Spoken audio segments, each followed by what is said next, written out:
नमस्कार, स्वागत है आपका। आप देख रहे हैं हमारा एक खास कार्यक्रम लीगल पॉइंट। मैं हूं अनुराग दीक्षित। इस खास कार्यक्रम में आज हम समझने की कोशिश करेंगे सरकार की उस पहल के बारे में जिसके मुताबिक अब 14 साल से कम उम्र के बच्चे गैर खतरनाक कामों के साथ साथ जो खतरनाक काम है उनको भी नहीं कर सकेंगे। इसमें पहले कुछ अलग तरीके की व्यवस्था थी, लेकिन सरकार की तरफ से अब आगे कुछ बदलाव लाने की बात की जा रही है। अगले आधे घंटे में यही समझने की कोशिश करेंगे, तब जबकि सरकारी आंकड़े जो 2001 के हैं वो ये कहते हैं कि हमारे देश में लगभग 1,26,00,000 बच्चे हैं जो बाल मजदूरी से जुड़े हुए हैं। इनमें लगभग 12 लाख बच्चे ऐसे हैं जो खतरनाक काम करते हैं, जिनकी उम्र 14 साल से कम है। अब इस प्रस्ताव को मंजूरी के बाद किस तरीके से देखते हैं जानकार, और अगर आपके क्षेत्र में इस समस्या से जुड़ी किसी तरीके की तस्वीर दिखती है तो आप भी अपनी समस्या, अपना सुझाव, अपना सवाल हमारे पैनलिस्ट से पूछ सकते हैं। आप अपनी टेलीविजन स्क्रीन पर नीचे हमारा एक टोल फ्री नंबर देखेंगे। नंबर है 1800-115313। इस नंबर पर आप हमें कॉल करके हमारे पैनलिस्ट से सवाल पूछ सकेंगे। और आज का चर्चा का विषय बाल मजदूरी, बाल श्रम और इस दिशा में केंद्र सरकार का नया प्रस्ताव। और इस महत्वपूर्ण विषय पर चर्चा करने के लिए मेरे साथ स्टूडियो में मौजूद हैं तीन बहुत ही खास मेहमान। मेरे साथ हैं एच.एस. फुल्का साहब, आप वरिष्ठ अधिवक्ता हैं दिल्ली हाई कोर्ट में, बहुत बहुत स्वागत है आपका। हमारे साथ जुड़ेंगी किरण भट्टी जी, आप वरिष्ठ फेलो हैं सेंटर फॉर पॉलिसी रिसर्च में, बाल अधिकार संरक्षण आयोग में भी रह चुकी हैं, अपनी सेवाएं दे चुकी हैं। और हमारे साथ जुड़ेंगे अजीत कटारिया, आप अध्यक्ष रह चुके हैं केंद्रीय बाल श्रम सलाहकार बोर्ड में, आपका भी बहुत बहुत स्वागत है। चर्चा की शुरुआत फुल्का साहब आपसे, सरकार का जो ये प्रस्ताव है जिसकी मंजूरी जिस प्रपोजल को दी गई है, किस तरीके से आप देखते हैं उसके इस प्रावधानों को, खासतौर से बाल मजदूरी को लेकर? देखिए, ये एक बहुत ही अच्छा कदम है ये, और ये इसमें सिर्फ पहले था जब ये हज़ार्डस जो खतरनाक है सिर्फ उसमें ही बच्चे काम नहीं कर सकते, अब सिर्फ खतरनाक का बात नहीं, किसी में भी नहीं कर सकते। आइडिया जो है, जो आरटीए में भी था कि बच्चों को स्कूल में होना चाहिए, बच्चों को पढ़ना चाहिए, वो बात जरूर थी। वो खतरनाक जो था सिर्फ उसकी अपनी सेहत के लिए हानिकारक है, मगर अगर वो कोई ना खतरनाक वाला काम भी करता है मगर वो स्कूल में तो नहीं है, स्कूल से बाहर है। जब ये बिल पे चर्चा हो रही थी, जब इन्होंने पास किया अभी कैबिनेट ने, तो कुछ न्यूज़पेपर्स में मैंने पढ़ा ये उन्होंने अपनी तरफ से कहा है कि सबसे बड़ी प्रॉब्लम है कि जहाँ पे गरीबी हटाई जाए, जब गरीबी हटाई जाएगी तभी जाके इसमें होगा। मगर बात यह, गरीबी तो तब हटेगी अगर वो पढ़ेंगे। अब क्या है, पुश्तों दर पुश्तों, पहले दादा वहाँ पे काम करता था, वो उसने भट्ठे में काम करना था, उसने करना है, उसके बाद उसका बाप पट्ठे पे काम करता था, उसके बाद बेटा उसने भी वहीं पट्ठे पे काम करना है। वहीं पे अगर वो कहेंगे तो गरीबी कहाँ से आप हटाओगे? ये जो है ये लिंक्ड है। अगर हम कहोगे गरीबी हटाओ, उसके बाद जब चाइल्ड लेबर बैन करना, तो ये गरीबी हटाने के लिए ही चाइल्ड लेबर को बैन करना जरूरी है। और अब अगर कहे कि जिन बच्चों को रोटी नहीं मिलती, आमतौर पे देखा है जब मिड डे मील की स्कीम है, स्कूलों में यूनिफॉर्म की स्कीम है, इतनी ज़्यादा सुविधा सरकार ने की हुई है, और वहाँ पे ये बच्चों को एनरोल कर देते हैं, स्कूल में एनरोल कर देते हैं, मिड डे मील के पैसे भी वहाँ पे चले जाते हैं, मगर बच्चा वहाँ पे आके कहीं पट्ठे पे या कहीं खेत में या कहीं ढाबे पे बैठा काम कर रहा है। अब इस प्रपोजल को मंजूरी देने के बाद आपको लगता है कि कुछ बेहतर कदम उठते दिखेंगे? देखिए, जब ये एक्ट बन जाएगा, पहले जो अभी तक जो एक्ट है उसको भी इम्प्लीमेंट बहुत ही मुश्किल से हो रहा था, मगर दिल्ली हाई कोर्ट में फॉर्चुनेटली कि जस्टिस शाह ने 2009 में ये जजमेंट दी थी, उसके बाद कम से कम दिल्ली में ये काम होना शुरू हो गया। और एक वो संस्था जो हमारी जिसके साथ मैं काम करता हूँ, बचपन बचाओ आंदोलन की कंप्लेंट पे ही ये 2009 से लेके 2012 तक 2915 बच्चों को छुड़वाया गया, और बाकी ये 3 साल में ही 4000 बच्चों को दिल्ली में छुड़ाया गया है। किरण भट्टी जी, मैं आपसे समझना चाहूंगा, शिक्षा के अधिकार की बात यहाँ पर अभी फुल्का साहब कर रहे थे और आप उस पूरे कानून से बहुत लंबे समय से जुड़ी हुई हैं। क्या आपको लगता है केंद्र सरकार का इस तरीके का प्रस्ताव पर मोहर लगाना किसी भी तरीके से शिक्षा के अधिकार कानून का जो लक्ष्य है उसको हासिल करने में मददगार साबित होगा? बिल्कुल होगा, क्योंकि ये तो जब जो चाइल्ड लेबर कानून था, वो ये जो नया शिक्षा का अधिकार कानून है उसमें वो एक बाधा डाल रहा था एक तरह से, क्योंकि इस शिक्षा के अधिकार कानून में तो साफ लिखा है कि 14 साल तक कोई भी बच्चा स्कूल से बाहर नहीं हो सकता है। और ये तो साफ बात है कि अगर कोई बच्चा काम कर रहा है तो वो स्कूल और काम दोनों एक साथ नहीं कर सकता है। तो जो 14 साल की कम उम्र के बच्चे थे वो जाहिर सी बात है कि वो स्कूल में नहीं हो सकते हैं अगर वो काम कर रहे हैं। तो ये कानून शिक्षा के अधिकार कानून को मेल देगा और उसको और सशक्त भी करेगा, क्योंकि अब वो बच्चे उनके ऊपर अब हम कानूनी तौर से कह सकते हैं कि ये बिल्कुल भी इनको स्कूल में ही होना है और कोई जगह इन बच्चों के लिए नहीं है। लेकिन एक इसमें मैं जोड़ना चाहूँगी, मैं फुल्का साहब से बिल्कुल सहमत हूँ, लेकिन जो प्रावधान है कि ये बच्चे स्कूल के टाइम के बाद नॉन कमर्शियल जगहों पे काम कर सकते हैं, ये थोड़ा सा एक तरह से वीकनेस अभी भी मैं मानूंगी इस कानून में। और ये कमजोरी आपको क्यों नजर आती है इसमें? क्योंकि मुझे लगता है कि जो लड़ाई बाल श्रम को हटाने की है, जो लंबी एक तरह से लड़ाई है, उसमें जो कि यूनाइटेड नेशंस का भी जो कन्वेंशन है, यहाँ पर 18 साल एक बच्चे की उम्र मानी गई है, तो कोई भी जो 18 साल से कम में है उसको एक टोटल चाइल्ड लेबर बैन की मांग जो सारे एक्टिविस्ट की तरफ से आई है, उसमें कहीं ना कहीं ये सब थोड़ी थोड़ी एक बाधाएं हैं, जो कि मैं समझती हूँ, मतलब मैं बहुत स्वागत करती हूँ इस कदम का, लेकिन अभी और कदम चलने बाकी हैं। और लेकिन कुछ और पेचीदगियां भी हैं और कुछ सवाल भी हैं। एक हिमाचल प्रदेश से सुशील शर्मा दर्शक हमारे साथ जुड़ रहे हैं। जी सुशील जी, पूछें अपना सवाल।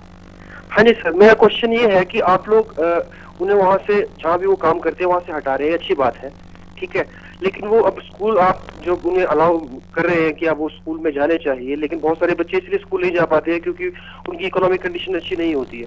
तो क्या हम ऐसा नहीं कर सकते हैं कि अगर वो स्कूल जा रहे हैं तो उन्हें स्कॉलरशिप प्रोवाइड की जाए 20-30 रुपीज अ डे, इस हिसाब से उनके माँ बाप वो भी प्रोत्साहित होंगे उन्हें स्कूल भेजने के लिए। बहुत बहुत शुक्रिया अपना सवाल पूछने के लिए। कटारी साहब, आपसे इस सवाल पर आपकी प्रतिक्रिया जानना चाहूंगा। कुछ आर्थिक मदद तो दी जाती है, लेकिन वो 100 रुपये प्रति माह है उन बच्चों के लिए जिन बच्चों को पुनर्वास किया जाता है, स्कूल भेजा जाता है। सुशील जी ने जो सवाल किया है वो बहुत अच्छा किया है। जब मैं इस बोर्ड में चेयरमैन था, central child labour advisory board में, तब भी हमने माननीय प्रधानमंत्री जी को एक प्रस्ताव पास करके भेजा था कि जो भी बच्चे हम रिहेबिलिटेट करने के लिए वहाँ से रेस्क्यू करते हैं, चाइल्ड लेबर को कहीं से भी निकालते हैं, चाहे वो किसी भी कारखाने में या फैक्ट्री में कहीं काम करते हैं, उनको हम माँ बाप के हवाले कर देते हैं। माँ बाप अगले दिन उसको वहीं फिर छोड़ आते हैं, उसका कोई भी फ़ायदा नहीं मिलता। हमने उनको लिख के भेजा था कि हर ज़िले में एक ऐसा स्कूल हो जिसमें उनको हॉस्टल प्रोवाइड किया जाए, उनका खेलने का, रहने का, सोने का प्रबंध किया जाए और वे वहीं पर अपनी एजुकेशन प्राप्त कर सकें। ये भी हमने प्रावधान के लिए भेजा था। उस पर हमारे को प्रधानमंत्री जी ने लिख के भेजा था बाकायदा हमारे बोर्ड को कि हम इस पर कंसीडर कर रहे हैं, लेकिन वो हो सकता है किसी वजह से अभी तक ना हो पाया हो। हमारी आज भी यही मांग है। एक योजना बहुत लंबे समय से चल रही है, national policy on child labour, जिसके बाद ये कहा जाता है कि इस योजना के तहत बच्चों को मुख्यधारा से जोड़ा जाता है। नेशनल चाइल्ड लेबर प्रोजेक्ट, बिल्कुल बिल्कुल, नेशनल चाइल्ड लेबर प्रोजेक्ट है, ये 1988 से चल रहा है। इसके तहत इसमें भी एक बड़ी समस्या है कि बच्चों को निकाल करके हम स्कूल में लेके आते हैं। इसके तहत चलते हैं छोटे स्कूल, 50-50 बच्चों के स्कूल, जिसमें हम बच्चे लाते हैं और इसमें पढ़ाई इसमें फ्री है, लेकिन उनका रहने का कोई भी इंतजाम इनमें नहीं है।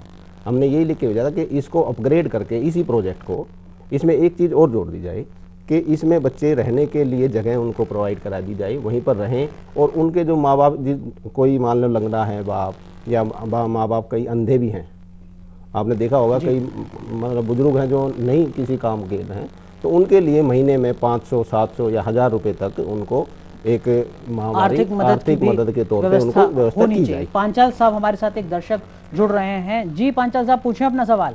गुजरात साबरकांठा स्टार्टअप से परेश पंचाल बोल रहा हूँ। सर ने सही कहा कि अगर राइट टू एजुकेशन है तो जो 14 साल तक के बलिए बच्चे जो है वो जो स्कूल्स में नहीं जा पाते हैं, मजदूरी करने के लिए जाते हैं, अगर स्कूल्स के अंदर ऐसे स्कूल ही बनाई जाए जैसे गुरुकुल कहे जाते थे, वहाँ पर बच्चे रहें, वहाँ पर ही पढ़े और उसके बाद आगे उसको एम्प्लॉयमेंट की भी व्यवस्था के लिए भी सरकार की योजना बने, वो भी बहुत बहुत जरूरी है। आजकल ये भी देखा गया है कि बच्चे छोटे होते हैं तो वो भी, कल मैंने देखा कि एक बच्चा था, 2 बच्चे थे, तो कल जो ऐसा जो हथियार मतलब काम करने के होते हैं वो लेके ऐसे चल रहा था जैसे वो बड़ा हो गया है। जो मजदूरी करता है वो पैसे कमाता है तो उसको ऐसा भी लगता है कि मैं बड़ा हो गया हूँ, लेकिन उसका बचपन भी चला जाता है, जवानी भी चली जाती है मजदूरी के पीछे। इसके लिए भी बहुत सोचने की जरूरत है। थैंक्स टू लोकसभा जी। बहुत बहुत शुक्रिया। जो बात अभी आप कह रहे थे उसी से जुड़ी हुई है। सरकार की तरफ से कुछ विशेष स्कूल भी खोले गए हैं, लेकिन उनकी संख्या बहुत कम है। 266 जिलों में है, देश के 20 जिलों में, जो ये कहते हैं कि लगभग 3 लाख बच्चों को कवर कर रहे हैं। नहीं, वो एजुकेशन के लिए कर रहे हैं, उनको पढ़ाई मुफ्त है, वहाँ पे सामान मिलता है, लेकिन वे शाम को जाएं कहाँ, उनके रहने के लिए वहाँ पर व्यवस्था नहीं है जो हमने कहा था। और जब तक बच्चे को उसको सिक्योर ये नहीं लगेगा कि मेरे माँ बाप सुरक्षित हैं घर पे और मैं यहाँ पढ़ रहा हूँ, बच्चा पढ़ाई करेगा। अगर उसको ये लगेगा कि मेरे माँ बाप घर भूखे हैं तो वो वहाँ से भागने की कोशिश करेगा, कोई किसी ना किसी काम के लिए भागेगा। फुल्का साहब, आपको लगता है कि जो बात कटारिया साहब कह रहे हैं कुछ बुनियादी तर्क हैं, इसके बारे में भी सोचना चाहिए नीतियों के स्तर पर, और जो नीतियां हम चलाते आ रहे हैं पिछले लगभग 2 दशक से 20-24 सालों से, उनका क्या कुछ काम हो पाया है, उनके किस तरीके के नतीजे निकल पाए हैं, इसके बारे में भी सोचा जाए। देखो जी, इनकी बात बिल्कुल सही है कि ये होना चाहिए ये वाली, और साथ साथ में इसके ये भी होना चाहिए कि अब कई बार वो कहते हैं कि ये तो सीखने जाते हैं, ट्रेनिंग लेने के लिए जाते हैं। जैसे कई बार देखा बच्चों को रेस्क्यू किया, वो कहते हैं ये तो इल्म सीखने के लिए जा रहे हैं, आप इनको क्यों वहाँ से कर रहे हो। अगर ये बच्चे के साथ जैसे आउट ऑफ करण जी ने कहा कि स्कूल के बाद भी उनको लेबर करना, तो ये अंडर द गार्ब ऑफ के स्कूल को बात कर रहा है, तो इसलिए ये अप्रूव्ड सेंटर होने चाहिए बच्चों की ट्रेनिंग के लिए। जैसे जो एरिया है, जैसे कोई एरिया पर्टिकुलर है वहाँ के उन लोगों का कि ये एक्सपर्टीज़ है कि वो जरी का काम करें, क्या कोई वहीं पे वो गवर्नमेंट अप्रूव्ड सेंटर होने चाहिए, स्किल डेवलपमेंट सेंटर कुछ खुलने चाहिए, सेंटर होने चाहिए, चाहे वो एनजीओ खोले, चाहे कोई और रिलीजियस ऑर्गेनाइजेशन खोले, वो गवर्नमेंट से अप्रूव्ड हो, जहाँ पे वो बच्चे ट्रेनिंग के लिए जाएँ, स्कूल के बाद जाएँ। जो कटारिया जी की बात है बिल्कुल सही है कि अल्टीमेटली उन बच्चों को प्रोविज़न होना चाहिए कि कहीं पे हॉस्टल पे उनको वहीं पे रखा जाए, ताकि वो रेस्क्यू करके उनको भेज दिया जाता है, रिपैट्रिएट कर दिया जाता है और वापस वो फिर आ जाते हैं। मगर अभी भी जो जैसे इन्होंने पहले सवाल पूछा था कि अभी भी मगर ऐसी फैसिलिटीज़ हैं, जब ये देखो जहाँ बच्चे को पकड़ा, किसी से रेस्क्यू किया, 20,000 रुपया फाइन उसी वक्त उससे लेना है, केस की वेट नहीं करनी। अब उसको बढ़ा के 50,000 करने की बात अब उसको नहीं 50,000 हो रहा है, 50,000 फाइन हो रहा है ये उसको कन्विक्शन के बाद, बल्कि केस चलने के बाद। ये जो 20,000 है, ये MC मेहता के केस में सुप्रीम कोर्ट ने कहा था, और जो दिल्ली हाई कोर्ट ने कहा है कि उसी वक्त आप केस की वेट ना करो, उसी वक्त ये रिकवर करो और arrears of land revenue recover करो। उसके बाद जो दिल्ली हाई कोर्ट की जजमेंट आई है, दीपक मिश्रा जी की जजमेंट जो अब सुप्रीम कोर्ट में है, उनकी जजमेंट ये थी कि जितनी देर वो जो ये फाइन नहीं देता उतनी देर उसकी फैक्ट्री को सील कर दो, फैक्ट्री को सील कर दो, जहाँ उसका लाइसेंस सस्पेंड कर दो। इसलिए वो फाइन रिकवर हो रहा है, फाइन काफ़ी रिकवर हुआ, और वो जो पैसा है वो रिपैट्रिएट होता है वहाँ स्टेट में। यहाँ से जो बच्चे रिपैट्रिएट हुए बिहार में, झारखंड में, वेस्ट बंगाल में हुए, वहाँ पे जो पैसा जाता है वहाँ पे फंड क्रिएट होता है, फंड में रखा जाता है। और जैसे उनकी बात के 100 रुपये महीना, 150 रुपये महीना बच्चे को दिया जाता है, चाहे 100-150 रुपये महीना कम है, उसके लिए सफिशेंट नहीं है, मगर वहाँ पे और भी फैसिलिटीज़ हैं। वहाँ पे मिड डे उसको स्कूल में खाना भी मिल रहा है, आप कह रहे हैं कि बच्चों को स्कूल जाना चाहिए, बुनियादी बात यह है कि बच्चों को स्कूल जाना चाहिए, और ये काफ़ी अहम बात है जो आप कह रहे हैं कि अगर परंपरागत श्रम से बचना है, मजदूरी से बचना है, तो बच्चों को स्कूल भेजना होगा, आप उन्हें मजदूरी पर मत भेजिए। लेकिन राज्य सरकारें कितनी गंभीर हैं वास्तव में पुनर्वास को लेकर, और जो नीतियाँ चलाई जा रही हैं उनका क्या कुछ हो रहा है 2 दशक बाद, इसी पर चर्चा किरण भट्टी जी से जानेंगे, उनकी राय छोटे से ब्रेक के बाद। ब्रेक के बाद आपका एक बार फिर स्वागत है। आप देख रहे हैं लीगल पॉइंट, जिसमें आज हम चर्चा कर रहे हैं बाल मजदूरी की। भारत सरकार की तरफ से, कैबिनेट की तरफ से एक प्रस्ताव पर मोहर लगाई गई है, जिसके मुताबिक अब 14 साल से कम उम्र के बच्चे सिर्फ खतरनाक ही नहीं, गैर खतरनाक काम भी नहीं कर सकेंगे, और अगर ऐसा करवाता हुआ कोई व्यक्ति दोषी पाया जाता है तो उसके खिलाफ अब जो सजा का प्रावधान है, जुर्माने का प्रावधान है, उसको बढ़ाकर लगभग 2 गुना किया गया है। महाराष्ट्र से एक दर्शक जुड़ रहे हैं, CM जेटली साहब। जी जेटली जी, पूछें अपना सवाल। हाँ नमस्कार। देखिए, ये जो है ना बाल मजदूरी को रोक रहे हैं, बहुत अच्छा कर रहे हैं जो कानून बनाया है, लेकिन मेरा प्रैक्टिकल में कहना है कि जो बच्चा मजदूरी कुछ करता है तो खुद का पेट भरने के लिए करता है। यदि सरकार बाल मजदूरी को पूरा रोकना चाहती है तो जैसे बोलते हैं शिक्षा का अधिकार उसको दिया है, साथ साथ में उसको रोटी और कपड़े का भी अधिकार देवे सरकार के, उसको रोटी और कपड़ा मिले, जिससे अपना वो बचपन जो है यहाँ में गंवाते हुए आगे सुधार करके आगे पढ़े लिखे और अच्छा इंसान बने। तो खाली बाल मजदूरी रोकने से और शिक्षा का अधिकार देने से कुछ नहीं होगा। मुंबई जैसे शहर के अंदर एक आदमी को पेट भरने के कम से कम रोज का 100 रुपया चाहिए। यदि कोई बाल मजदूर किधर होटल में काम करते हैं तो खाना मुफ्त में मिलता है, रहना मिलता है, कपड़ा मिलता है, करके वो काम करता है, मजबूरी में काम करता है, तो सरकार को शिक्षा के अधिकार के साथ साथ में रोटी और कपड़े का अधिकार देना चाहिए। धन्यवाद। बहुत बहुत शुक्रिया जेटली साहब अपनी बात रखने के लिए। खाने के अधिकार की भी बात हो रही है, हालांकि सिर्फ बात ही हो रही है बहुत लंबे समय से। किरण जी, मैं आपसे समझना चाहूंगा, जिस बदलाव की बात कर रहे हैं, जिस प्रस्ताव की बात हम यहाँ पर कर रहे हैं, उसको लेकर भी कुछ सवाल अब खड़े हो रहे हैं। मसलन कहा जा रहा है कि जो बच्चे फिल्मों में काम करते हैं, टेलीविजन सीरियलों में काम करते हैं, उनका भविष्य क्या होगा? क्या अब इस तरीके की सीरियल हम देख पाएंगे या नहीं देख पाएंगे? क्या बच्चों की अब फिल्में बन पाएंगी या नहीं बन पाएंगी? नहीं, देखिए ये तो बात साफ है कि 14 साल तक के जो बच्चे हैं उनका मतलब प्राइमरी ऑक्यूपेशन स्कूल जाना होना चाहिए। तो अगर जो बच्चे सीरियल में काम करके और जो कि कई घंटे उन लोगों को दिन में काम करना पड़ता है, तो ये तो सही है चीज़ है कि उनको वो नहीं करना चाहिए और स्कूल में ही रहना चाहिए। लेकिन NCPCR की एक पॉलिसी है इस मुद्दे को लेकर, जहां उन्होंने कहा है कि क्योंकि बच्चों का की भी एक रोल है फिल्म में है, या उनको दर्शाना, उनकी स्थिति भी दर्शाना उन चीज़ों को लेकर, तो शायद 3 घंटे का उन्होंने कहा है कि उससे ज़्यादा काम उन लोग इस दिशा में ना करें। तो वो उनका पॉलिसी में उन्होंने ये रेकमेंड करा है। लेकिन मेरा खुद का ख्याल ये है कि ये हमारी खुद की सोच बच्चों के बारे में इस तरह से बदलनी होगी। हम लोग भी कई सालों से ये मान के चले हैं, एक तो कि गरीब बच्चों का और कोई विकल्प नहीं है उनके लिए, उनके माँ बाप उनके ऊपर डिपेंडेंट हैं, उनके मजदूरी पर।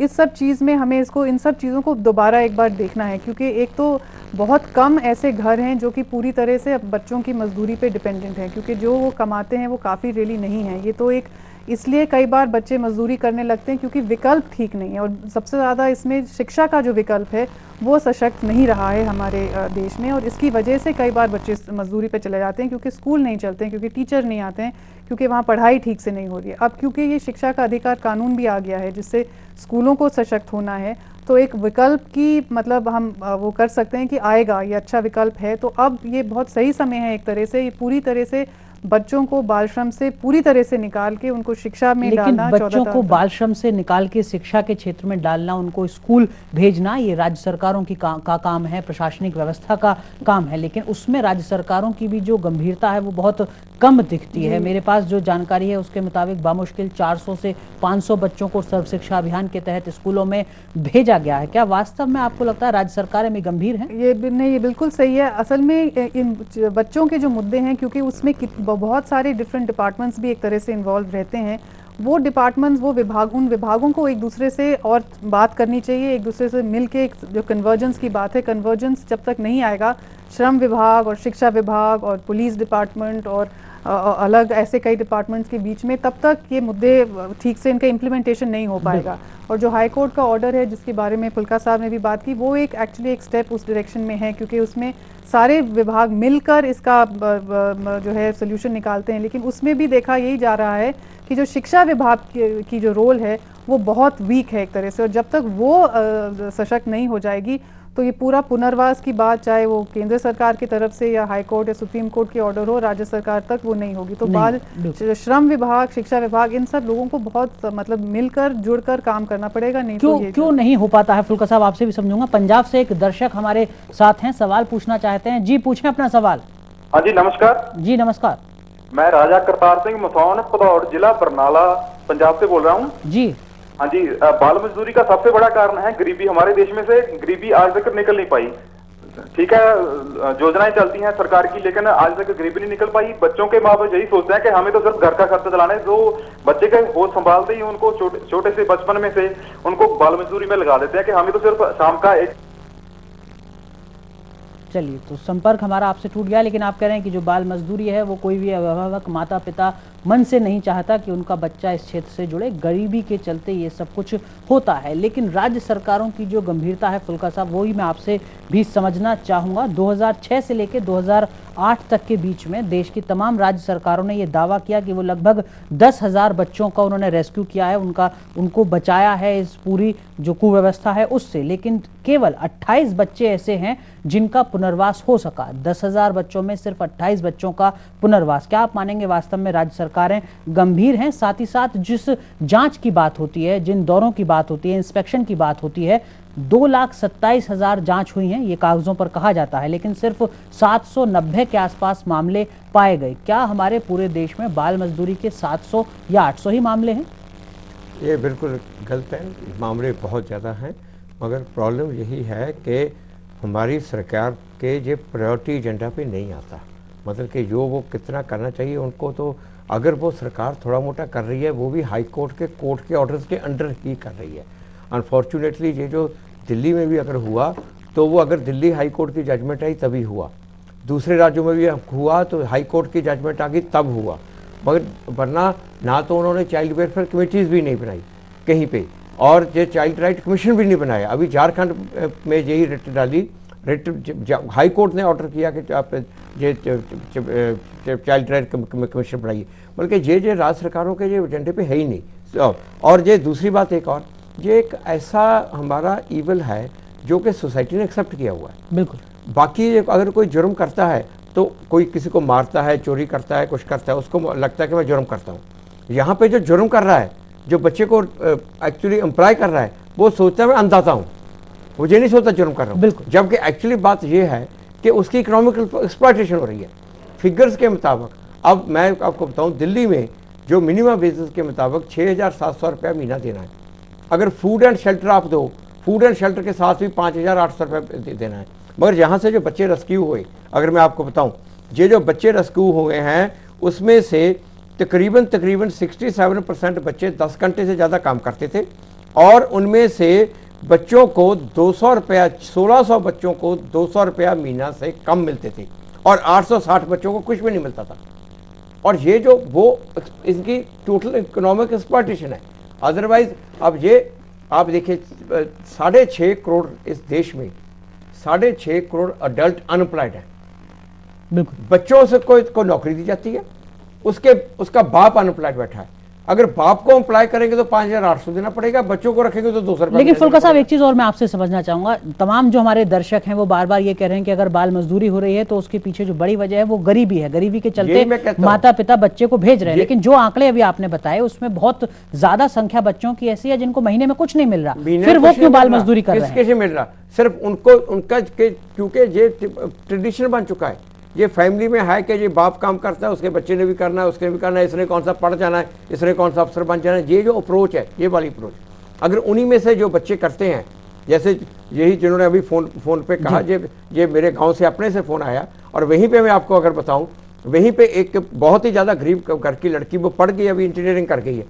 अगर उस तरह से ये बच्चों को उनको रियलाइज़ करना चाहिए।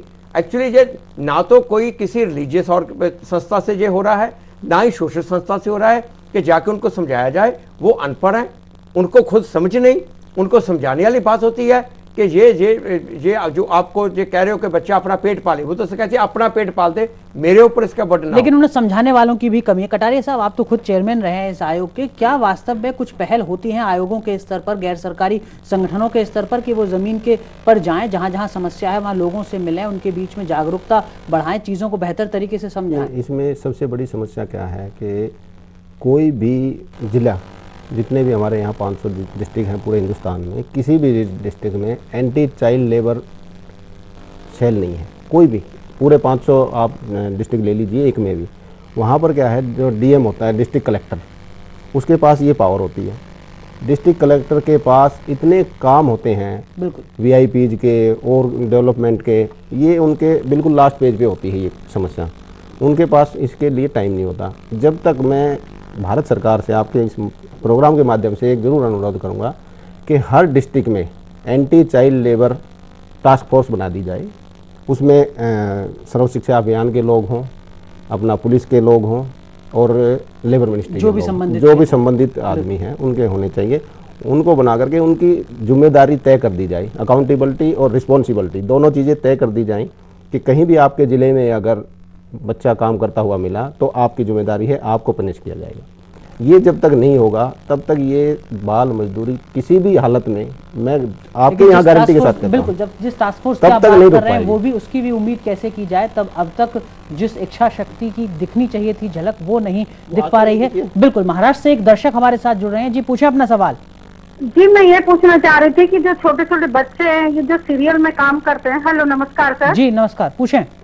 मैं ये पूछ रही हूँ कि जो छोटे बच्चे होते हैं, जैसे टीवी पे सीरियल आता है, जैसे उत्तरायण आया था, और भी दूसरे कई अभी चैनल से बहुत आ रहे हैं, तो उनके ऊपर छोटे बच्चे जो 10 साल के अंदर अंदर के बच्चे, उनसे मतलब क्वेश्चन ऐसा करते हैं कि मतलब बच्चों को कंफ्यूज होता है। ऐसे सीरियल पे बहुत असर पड़ता है बच्चों को देख करके ऐसा, क्योंकि बहुत से बच्चे ऐसे होते हैं जो पेरेंट्स के साथ नहीं रहते हैं, मतलब सिंगल पेरेंट्स, मदर ऐसे रहते हैं। तो मैं मेरे घर की बात बता रही हूँ आपको, मुझे बहुत इन सवालों का सामना करना पड़ता है और मैं कैसे जवाब देती हूँ वो मैं समझ सकती हूँ सर। चलिए बहुत बहुत शुक्रिया। बच्चे हैं वो अपनी बात मतलब रखने के लिए किरण जी आप कुछ कहना चाहेंगे? बहुत संक्षेप। हाँ नहीं, यही कहना चाहूँगी कि आप सही कह रही हैं कि जो सीरियल में जिस तरह से बच्चों का एक तरह से एक्सप्लॉयटेशन भी हम लोग ने देखा, इसीलिए एनसीपीसीआर की पॉलिसी बनी है, वो गलत है। और हम यही उम्मीद कर सकते हैं कि जो ये सरकार ने पहल उठाई है उसके तहत वो सब चीज़ों में कहीं ना कहीं कुछ कटौती हम देखेंगे। लेकिन किरण जी क्या आपको लगता है, जिस तरीके की बात फुल्का साहब कह रहे थे कि इच्छा शक्ति की कमी रही है, इसके चलते अब तक कोई काम नहीं हो पाया, टास्क फोर्स की बात कटारिया जी कह रहे हैं, जो बुनियादी काम है वो सबसे पहले कम से कम ये हो कि सरकार अपने आंकड़ों को दुरुस्त कर ले, क्योंकि आंकड़ों से ही गड़बड़बाजी शुरू होती है। तो सही है, आप ये काम हम अकेली सरकार के ऊपर नहीं छोड़ सकते। इस बात के लिए जितनी भी हमारी धार्मिक संस्थाएं हैं उनकी ड्यूटी बनती है, जितनी हमारी सामाजिक संस्थाएं उनकी ड्यूटी बनती है, और हमारी अपनी व्यक्तिगत अपनी ड्यूटी बनती है, हमारा अपना फर्ज बनता है। हम ये सब कुछ, ये इतनी बड़ी समस्या है कि सरकार के ऊपर हम नहीं छोड़ सकते इसको। ठीक है, सरकार भी अपना काम नहीं कर रही, सरकार को जितना करना चाहिए, पर उसके साथ साथ क्या हमारी धार्मिक संस्थाएं कर रही हैं? उनका ही फर्ज बनता है। क्या हम खुद कर रहे हैं? ये हम सब अपने से सवाल पूछेंगे। बिल्कुल, काफी अहम सवाल है जो फुल्का साहब यहाँ पर कह रहे हैं, और अगर आप इस कार्यक्रम को देख रहे हैं तो इसी तरीके का सवाल आप अपने आप से भी पूछें, और क्या भूमिका आपकी हो सकती है समाज में बाल मजदूरी को खत्म करने के लिए, इसका जवाब आपको ही तलाशना होगा। इस चर्चा के जरिए हमारी ये कोशिश थी आपको ये बताने की कि सरकार की तरफ से क्या कुछ योजना वजूद में है, कहां कहां दिक्कतें हैं, और जिस नए प्रस्ताव की बात की जा रही है क्या उसके बाद बाल मजदूरी की तस्वीर सुधर सकेगी या नहीं। हमें उम्मीद है आपको हमारा ये कार्यक्रम पसंद आया होगा। आप हमें अपना सुझाव ईमेल कर सकते हैं, हमारा ईमेल एड्रेस आप अपनी टेलीविजन स्क्रीन पर नीचे देख सकेंगे। साथ ही साथ आप हमें पत्र भी भेज सकते हैं, हमारा पता भी आप अपनी टेलीविजन स्क्रीन पर देख सकेंगे। फिलहाल इस कार्यक्रम में बस इतना ही। आप तीनों ने कार्यक्रम में समय निकाला, अपने अहम सुझाव दिए, बहुत बहुत शुक्रिया आप तीनों का। हम उम्मीद करते हैं कि कम से कम बेहतर नीतियां भी आएंगी और बेहतर तरीके से उनका क्रियान्वयन भी होगा समाज की बराबर भागीदारी के साथ साथ। बहुत बहुत शुक्रिया कार्यक्रम देखने के लिए। नमस्कार।